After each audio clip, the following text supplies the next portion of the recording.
નમસ્કાર, હું છું પલક અને ન્યૂ ભારત ન્યૂઝમાં તમારું સ્વાગત છે। આજના એક્સપ્લેનરમાં આપણે વાત કરીશું મોંઘવારી વિશે। જો તમે બજેટ બનાવીને ઘર ચલાવતા હોય તો આ સમાચાર તમારા માટે છે। પેટ્રોલ ડીઝલથી લઈને શાકભાજી, ગેસ સિલિન્ડર અને રોજિંદા વપરાશની વસ્તુઓ હવે મોંઘી થઈ શકે છે, કારણ કે દેશના સૌથી મોટી નાણાકીય સંસ્થા આરબીઆઈએ મોંઘવારી વધવાની મોટી ચેતવણી આપી છે। ક્રૂડ ઓઇલના ભાવ વધી રહ્યા છે।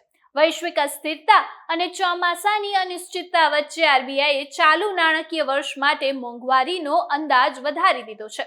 તો આની અસર સામાન્ય માણસ ઉપર કેટલી પડશે, જોઈએ આજના અહેવાલમાં। મુંબઈમાં યોજાયેલી મોટી મોનેટરી પોલિસી બેઠક બાદ આરબીઆઈ ગવર્નર સંજય મલ્હોત્રાએ જણાવ્યું હતું કે ચાલુ નાણાકીય વર્ષ માટે રિટેલ મોંઘવારીનો દર અંદાજે 4.6% વધારીને 5.1% કરવામાં આવ્યો છે।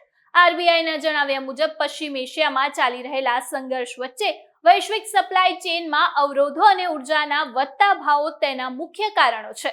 જો કે આરબીઆઈએ રેપો રેટમાં કોઈ પણ ફેરફાર કર્યો નથી અને તેને 5.25% પર યથાવત રાખ્યો છે।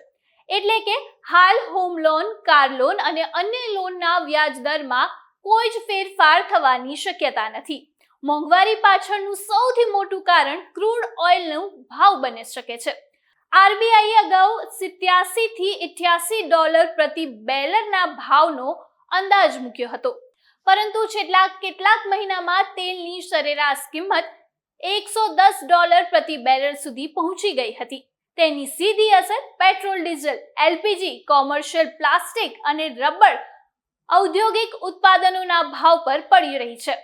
આ ઉત્પાદન આરબીઆઈએ ચોમાસાની અનિશ્ચિતતાની સંભાવના અંગે પણ ચિંતા વ્યક્ત કરી છે।